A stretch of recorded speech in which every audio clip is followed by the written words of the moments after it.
What if you could 5x the number of new customers you bring into your business this week without getting any better at sales, hiring any more salespeople, or spending any more money on ads, all by using a simple marketing automation that you can build yourself? Now, there's a study that shows that waiting just 5 minutes to respond to a lead reduces your chances of them becoming a customer by 80%. And on the flip side, there's another study that shows if you respond to a new lead within 60 seconds, that you'll get the 5 times increase in sales. And here's what's great about this. It's actually easy to follow up quickly. All you need is one simple marketing automation in a platform called HighLevel. What's even better, using this marketing automation setup in HighLevel is the single biggest and simplest sales multiplier you can put into place. So in this video, I'm going to show you a few of the details on why a quick response is so important, how to do this even if you don't have a big sales team, the exact step-by-step details of how to actually build this system in HighLevel. I'm going to show you all of the details, the workflows you'll need, the settings in those workflows, SMS and email ideas for templates and content, and other details that many just miss or get wrong. I'm going to give it all to you. No gatekeeping or anything else that you have to do. Just watch the video and follow along. Now, here's the backstory on why I'm doing this. Not too long ago, I was watching a video from Hormozi that really had an impact on me. Here it is. If you can contact a lead within 60 seconds of them showing interest or opting in or giving you their contact information, you have a 391% increase in the likelihood that you can close the prospect. And so that means that if you did nothing else but simply put the processes in place so that you can contact leads within 60 seconds, you could 4x your business tomorrow. There's such a massive opportunity to grow your business with such a simple fix. And I can show you what I've done for my clients so that you can do it yourself. Again, all you need to do is follow along in this video, have a HighLevel account, and by the end of it, you'll have everything set and ready to go. Now, before we jump in, there are a few details on what you'll need in order to complete the entire process. First and foremost, pretty obvious, you'll need a HighLevel account, and it can be on any plan. Any of the levels will work just fine. You'll need a HighLevel phone number. You'll need to register that number either through A2P if it's a local number, or if it's toll-free, go through the verification process on the toll-free number, which is a little bit different than the A2P process. This simply allows SMS to be sent, otherwise they will fail and not send. You'll also need a HighLevel web form or some sort of integration to get your leads from your website into the HighLevel system. Sometimes you can use Zapier if it connects. You'll need a dedicated email sending domain so that your emails have the best chance of getting delivered to the inbox instead of going to spam. And lastly, you'll need an opportunity pipeline to track the status of the leads. This just really helps get visibility into where they're at and what you need to do next. Now, don't worry, I'm going to share details on each of these things so that you can get it set up right, and by the end of the video, have it fully built out and ready to use. All right, now let's get to the fun part and actually build this thing. So first off, I'm going to show you a few of the areas that you'll need to go into to set up the items that I just covered that you'll need in order to build this out. First things first, go to settings and go to phone numbers. In phone numbers, you can purchase a phone number, either toll-free or local. I'm not going to go into the details of how to buy one and set it up. You should be able to figure it out. If not, there's plenty of really good videos on this on YouTube. Second thing is email services. So again, in settings, go to email services. And this isn't technically required, although highly recommended because it'll help with the placement of your emails into the inbox versus spam. All right, next item is to set up your sales pipeline. There is a lot to this, and I will be doing a video on how I recommend setting up pipelines. It's quite a bit different than I've seen other people set theirs up. I won't get into all of the fine details of how to do this. I just simply want to show you where to set it up and a very simple recommendation on stages in the setup. So you go to opportunities, and then click up at, as you can see, I have no pipeline currently in this demo account. Then you click up in the pipelines area here. All right, go ahead and click the create new pipeline button and give your pipeline a name. I'll just call it sales to keep things simple. And essentially, when you create your stages, you want to think of the actions that you take in order to take a lead from a new lead, brand new lead that's never having talked to you, that just filled out a form on your website or called in potentially, to converting them to a customer. And again, looking at the actions from going from the start to the finish and the steps in between, that will help you manage the process of converting them to a customer. All right, so for purposes of just keeping it super simple, I'm just gonna have a new lead stage and 3 follow-up stages. Oftentimes I'll have more than this. One of my clients has 10 follow-ups that they do and a few other stages in between. One thing that you'll see that's missing is I do not put a won or lost stage. A lot of people do that. I don't like doing that. I instead use the built-in status, not stages, because there's a status for won, lost, and abandoned. That's what those are for, not for stages, in my opinion. All right, so once that's done, click save, and now I have an opportunities pipeline. All right, now that the sales pipeline is set up and ready to use, we're gonna go and create the workflow to use this pipeline and do the other things that we're gonna need to do. So what you'll want to do is head over to automation, and then you'll land into the workflows area. And then I'm going to create a new workflow. Ultimately, we're going to start from scratch. To begin with though, I want to show you that there is a template, because there is a template that does something similar to what I'm going to build. And I'm going to I'll search for Fast 5. These two are pretty much the same. I'm going to select this one and load it in. All right, so this workflow actually does a fair amount of stuff, and it's not bad. It's just definitely not ideal in my opinion. And the thing that is the issue is this right here. You're going to wait for 2 minutes. And if you remember back to the start of my video, I shared that it's critical to respond in less than 60 seconds. Obviously, 2 is less than 60 seconds. So we do not want to do this. And so that's the primary thing. The secondary thing is, this is presuming that it's best to respond and communicate with your customer via text message. Now that very well might be the case with your particular niche and how you like to do business. I would make the argument though that you should try calling people. If you're just relying on text, you might have a significantly higher conversion rate if you do so. And the way that this is designed is to use the reply from the initial text message up here. And if they reply, then you don't even call them. You just have an automated text, send a booking link or a link to a survey if it's negative. Again, I don't necessarily like this flow. The third issue is when you call somebody. So this call connect feature is super handy, and I'll show you how to use that. If the person answers, we're still sending a voicemail. That's how this is built. And then you wait 1 day and you automatically send any questions. And again, this isn't taking into account response on the phone call, whether they answered or not, if they did answer, whether they actually signed up. So there's definitely some issues with this workflow that we're going to do differently. So what we're going to do is get back out of here. We're going to create new workflow and start from scratch. All right, so now we're going to build it. First item, we're going to build in the trigger. And if you're not familiar with workflows, essentially a workflow is a trigger or multiple triggers that starts a process of actions. And those actions can do all sorts of things. It's insane how much HighLevel can do, and that's part of why I like it so much.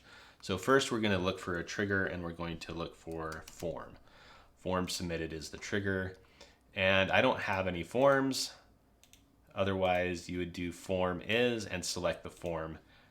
I'm going to go do that real quick. So we need a form. I'll show you how to do that. I opened up a new tab. I'm going to go into sites and then go to forms builder. And I'm going to create new. And I'm just going to use the default what's created. It's going to have name, email, and phone. It's going to automatically put in consent checkboxes. And I'm good with that. I'm just going to rename this contact form website.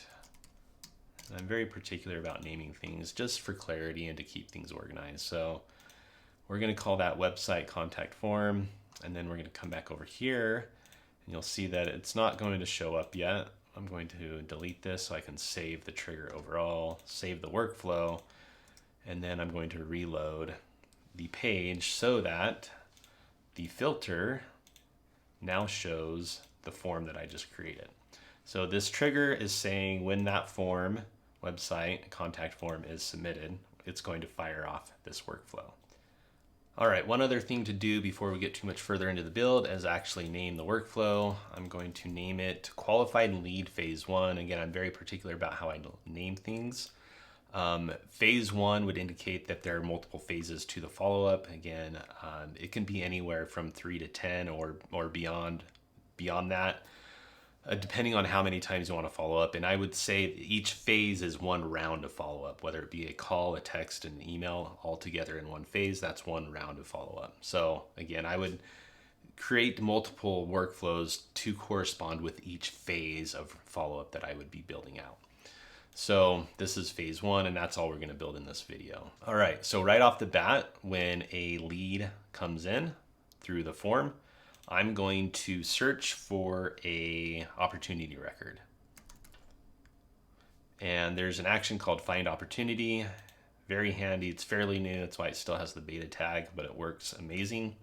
So we're going to add some fields. We're going to kind of filter by the pipeline. I only have one pipeline, so this isn't necessarily needed, but I'm going to show you because if you do have multiple pipelines, then you'll want to specify the pipeline. The other thing that I want to filter by is the status. And I want to find if there's an open opportunity only. If there's an open opportunity, I'm going to send it down one leg. If there's not an open opportunity, I'm going to send it down another path. So status is open. All right, so the logic here is if the opportunity is found, that means there is an open opportunity in the sales pipeline, and I don't need to necessarily do anything with this. Now, I'll come back and give you an option 2 for this leg. But most likely you don't need to do anything because it's already an open opportunity in your sales pipeline, and your salesperson or the owner of the business, whoever's taking care of the leads, should be actively working that opportunity, and therefore you don't really need to do anything with it. Now, if an opportunity is not found, either there is no opportunity at all, or there is a closed / won or lost opportunity, then we're going to go down this branch and do some additional actions. First action is we're going to create an opportunity. And notice I chose this one, not that one. This one is going to be deprecated eventually here in the near future, whereas this is the new one, the new way of doing things at this time of the recording. It's still fairly new. And so what we're going to do is select the pipeline stage that I want to put it in. By default, it's going to put it in the pipeline where the opportunity was searched for.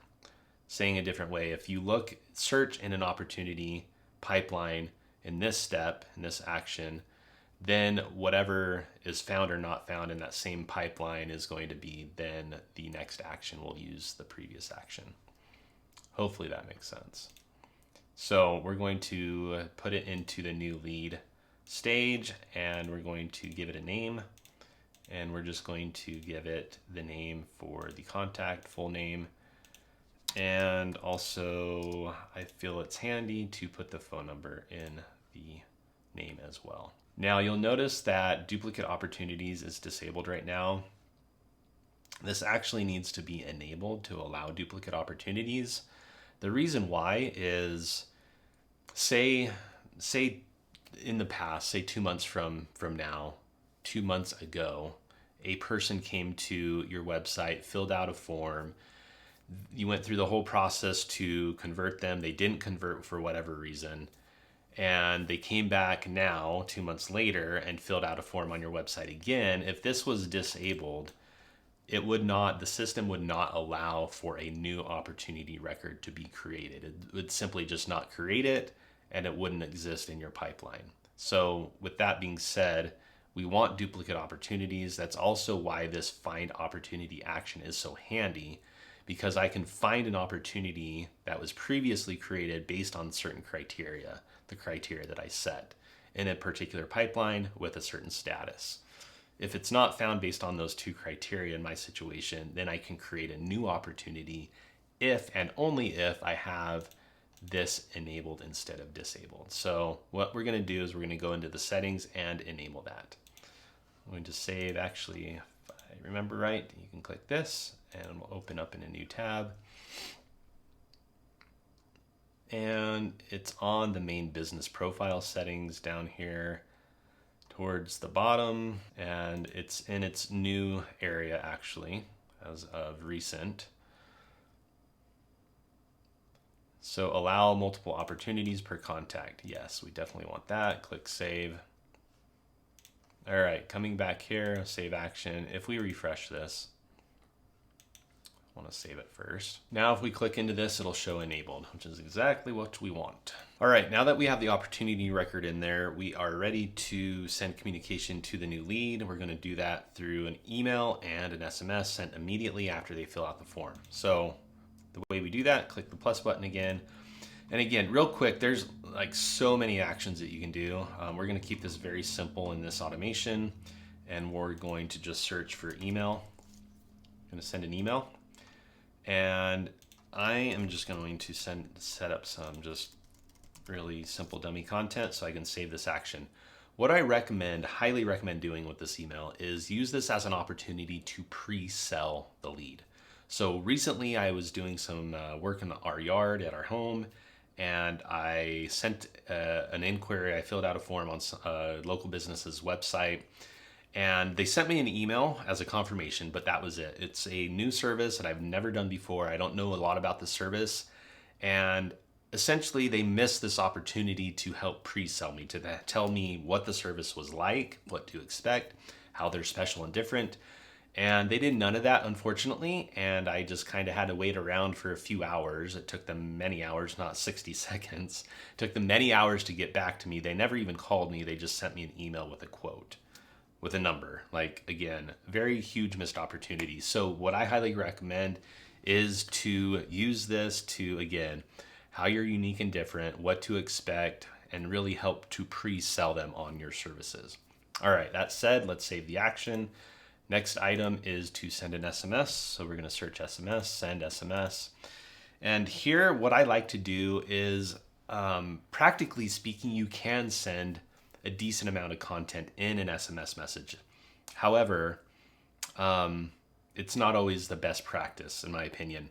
What I like to do is just confirm that the request was received, confirm that the company got the request, and then try to engage them in some way in a conversation. Ask a simple question, just so that there's a conversation that happens. Again, we're trying to keep them from moving on to the next listing on Google Maps. Obviously, our goal is to call them within 60 seconds. However, they still could go to the next listing and click call and try to get someone else to answer their call or fill out a form on someone else's website. So again, simple engagement trick is just to ask a question that's relevant to your service to get information that would help you to be able to give them a price and keep them progressing in the sales process. All right, quick example for a client of mine that's in the pest control industry. This is what we did. So we just said, hey, first name, it's salesperson's name at the pest control company. I'll be calling in a few minutes, longer if it's busy. Again, we just want to set expectations. Ideally, again, we're going to call in 60 seconds. Reality is, if you have one person that's taking all of your calls, that's not going to happen, just the reality of the situation. So we set that expectation. The question that we ask to get them engaged in a conversation that actually works really well is we ask for their address, and this is for the company to make sure they're in their service area, so it's actually highly functional, it serves a purpose. And then the pest problems. And again, a lot of people will respond with one or the other or both, but again, it's just engaging in the conversation to get them active in the conversation so they don't move on to the next person on the list. All right, let's go ahead and save that. Save action. So we got email, SMS, sends right away. Next thing we want to do is an internal notification. And this is simply to notify the salesperson that there's a new lead. I like to do this. You'll see here in a second that they might be getting a call also, the salesperson, not the lead, but the lead too, but the salesperson gets a call. But I like to send a notification just to let the salesperson know that a new lead came in, so that when they get this automated call, this bridge call, that they know that's what it's for. It just gives them a heads up. So I like notification. This will send the notification either through the mobile app or the desktop app. You can select one of these other. Obviously, email isn't instant notification. I'll go to their email instantly, but they may not see it right away. SMS is the other option. You just want to watch out for like text message blindness. If people ignore their text messages, they're not going to pay attention to this. Plus, I like having a dedicated channel for notifications. We're just going to put the person's name in here, go to custom fields, and go to, it's technically not a custom field, but the fields for the name. And then next step, they really don't need this, but just as a kind of a fail safe, call the new lead. Redirect page, I want to redirect them to the opportunity because we're going to have an opportunity. They can go there to see all of their information. And then we're going to just to the assigned user. Now you would actually have to assign this to a user either in this workflow up here, previous to this step, or in another workflow, assign the user. Or you can just select a particular user or all users, depending on how you want to do that. All right. Now that we have these other elements in place, the most important step of this whole thing is to be able to get on the phone with the lead within 60 seconds. That's the goal, right? So in order to do this, we have an action that's built specifically for this purpose. So let's go ahead and add that action. Let's just search for it. It is called call. There's manual call to, or manual action to call and call. I'll show you what the manual action to call is here in a second. Call is the one that I prefer. It has a large limitation right now though. I was told by development support at HighLevel that they will be changing this limitation in August of 2025, which is this month, the month that I'm recording it. Hopefully by the time you watch this, this will have changed. But what the limitation is, it's only able to call a number or to ring a person outside of the HighLevel phone system.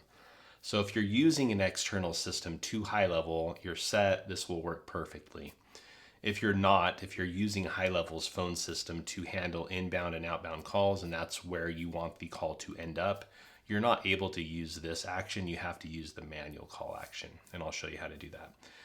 The nice thing about this call action is that it initiates the call to the salesperson. The salesperson answers the call from HighLevel. If and when they answer that call, they can push any number to connect, and then that call is automatically bridged or called to the lead. And that's the important piece. Makes it super convenient and very fast to get on the call, get on the phone with a new lead. So again, the current limitation is that it has to be an external number to call. If not, then it just doesn't work. It errors out and doesn't work. So I'm going to show you how to set this up. If you're using an external phone system, this is the one that you want to use. And then hopefully in August or shortly thereafter, this will work for all numbers, no matter if it's internal to HighLevel or external.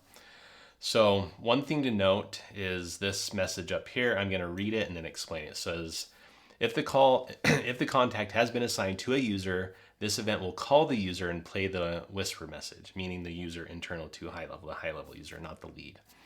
If the contact is unassigned, this event will call the number listed in the settings company tab, phone field details. So if we come over here to settings and business profile, it's this number right here that it will call. And then it'll play the whisper message, which is right here. If the person who answers the call presses any number key during the call, we will dial the contact, and if they answer, we will bridge the call. So that's what I just explained. It'll call the salesperson. If they answer, press any key, then it'll call the lead. And again, it makes it super fast and convenient. All right, just a couple of settings very quickly to set up here, and then this will just work. That's one of the nice things about it. So call whisper, this is the message that the person who answers the phone will hear. What I like to do is I like to put in a little message about who the lead is, their name, and the lead source if we got it. If it doesn't have the lead source, it'll just not say anything. So full name. So this is coming from these tags here. Contact, full name. I just selected that one. And then the source one is down here, the source. So I'm going to close that and then press any key connect, have that message in there so that the person answering knows they need to press any key. All right, first setting is the call timeout. This is the time for which it is allowed to ring to the lead. So it's first going to call the salesperson like I explained, then it'll call the lead. This call timeout is for the lead. If you want it to not hit their voicemail, the lead's voicemail, then you would want this less than 20 seconds. Typically, voicemail picks up at about 20 seconds. So I like the salespeople to be able to leave a voicemail for the person, for the lead. So I set this to more than 20 seconds, can be anything more, just to be safe, set it for 30 seconds. Real quick side note, there is a setting in here called a stop on response, this toggle. This can stop the workflow and in its entirety just completely end the workflow if the person responds to either a text message or a phone call, and the system would designate a voicemail by the lead, so the lead's voicemail answering as a response, and therefore stop the workflow. You can bypass that setting by coming in here to advanced and disable voicemail detect. By default, it's enabled. I like to disable the voicemail detect. It does create a slight delay when the outbound call is made. But for our purposes, we don't need stop on reply. There is no reply that would stop this automation. It's going to just run right through, and it doesn't need to or make sense to have a stop on reply setting enabled. All right, the other setting in advanced is connect call after key press. I like to leave this selected. That way the person taking the phone call internally can press any key right away to go ahead and have that bridge call happen. All right, so that's all there is to it to set this up. You just need to make sure that, again, it's an external call and that the phone number is set up either at the user level, that the user has a phone number defined at their user record, or the phone number is defined at the business profile level. All right, so now if you are not using an external system to HighLevel, you're using the internal phone system at HighLevel, what do you do? So we cannot use this call feature. We need to delete that one. And instead, we need to add the manual call action right here. And that's all there is to it. There's nothing more to set up. You just click Save Action, and I will show you what this looks like real quick. All right, to show you what this looks like, I went ahead and added a test person to the workflow. You can see them sitting in this action right here for a manual call. Where you'll find the manual calls is over in conversations, and then clicking over to manual actions, you'll see that I have this test person in here. And if I were actually making calls, what I would do now is just click the Let's Start button. It'll automatically go into the person's record and make the phone call for me. Again, very nice. It's not quite the same as the call action because the salesperson has to come in here and do something to get on the call, whereas the call action, it is more instantaneous and it just automatically makes that call to the salesperson. They push the button and it automatically connects to the lead. Still not a bad option, just not ideal. And that's why I'm really excited about HighLevel changing the functionality of the call action so that it'll call internal numbers as well. All right, coming back over here to the workflow, there's one modification that I want to show you that's really easy that you can do on this opportunity found leg here. Essentially, if you still want something to happen to the lead that comes in, you can add a go-to action here and map it down to one of these other actions. My recommendation, what I like to do, is to map it down either to the top here and just skip the create opportunity so that you can still send the email and text message. Or if you don't really want to send the email and text message for whatever reason, you can map it down to internal notification. So what I'm going to do is go search for go-to, save action, and I just simply click where I want people to flow into the next action. Again, it's just simply skipping the create opportunity because we don't need it at this point.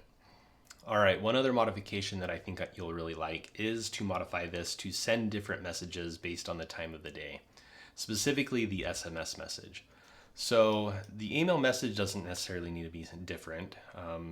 SMS does, because this SMS sets expectations on when the call is going to be happening. And this says in a few minutes, ideally right away, obviously. But if it's non-working hours, we don't want to set that expectation and frustrate the lead that they're not getting a call right away. So what we're going to do is we're going to come in here right above the SMS and add a new action called if else. We'll go ahead and rename this to call it evaluate time of day. And then we're going to say time of day equals working hours. And I'm very particular in how I name things, and I just like to be very clear so I can know exactly what's going on without having to click into things and into the actions. So time of day equals working hours, time of day does not equal out working hours. So up here, what we're going to do is click into the time day and then come all the way down to the bottom, time of day, and then select is on or after, and then we're going to select our working hours. So I'm assuming that it's 9 a.m. to 5 p.m. is what we're going to do. So scroll down to 9 a.m. and then it gives a nice little prompt down here of what it means. So the condition will be true post 9 a.m., which is exactly what we want. Have the and modifier, so we want that. And then select time and day again, and then down to time of the day. All right, so this is what we want. We want time of day is before 5 p.m. That way the condition is true before 5 p.m. since the business closes at 5 p.m. Any call after exactly 5 p.m. would be treated after hours. So I'm going to go ahead and click save action. And now the time of day working hours is going to go down this branch. Non-working hours is going to go down this branch. And what I'm going to do here is copy over just the SMS, copy it here, and then I'm going to change this. All right, here's my new content for the SMS. Still says who the company is, first name. It just says it's not business hours for us currently, but we'll be calling as soon as we're back to the office. Looking forward to talking. And then we still ask the question. So we're still going to get engagement even though it's after hours. And again, this works really well. Be surprised at people in the middle of the night filling out a contact form and they'll start texting, their address and pest problems or whatever your question is, they'll respond. So got that in there. Let's save it. And then I still want the internal notification to happen, but I don't want it to happen until it is working hours. So the way we're going to do that is add another wait action or a wait action.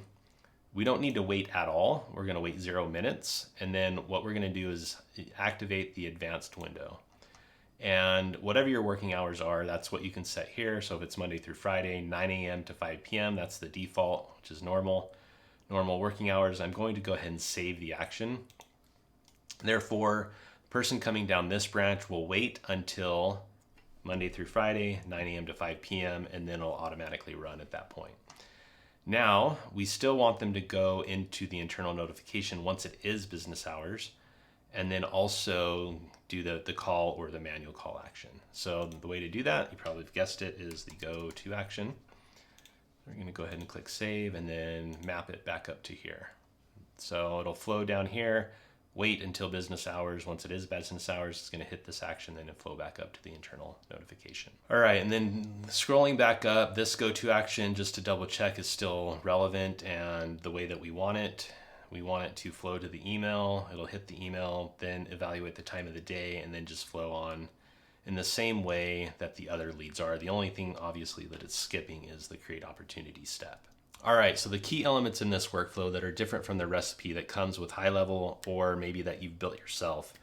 First and foremost is the opportunity. So we're creating an opportunity if there's not one. Secondly, which is really the most important key element, is the call action, either the call action or the manual call action.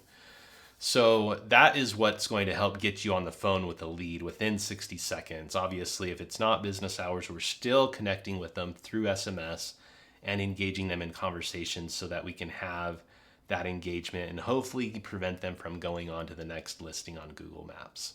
That's the goal. That's the opportunity here. All right, so there you have it. I gave you all you need to build out a single workflow in HighLevel so that you can respond to every single lead within 60 seconds and hopefully see that 391% increase in sales. It shouldn't take you very long to build this out, and the impact will be significant on your business, even if it isn't 391% increase. It'll still be great. So now you might be thinking, okay, well, what happens when leads come in on holidays? Is there a way to modify this workflow or any other to account for that, especially when the date of the holiday changes every year, like Memorial Day, or the day changes every year, like the 4th of July or Thanksgiving or Christmas? There is a way to modify this workflow or any other, and that's exactly why you need to watch my next video. In that video, I show you how to modify any workflow to intelligently handle leads for holidays of any year. So whether it's this year or next or 10 years from now, and how to use AI to make it so you can set it up once and never have to think about it again. So go ahead and click the video on your screen right now, and let's make sure you're set up for any holiday so you never lose another lead again or send the wrong message.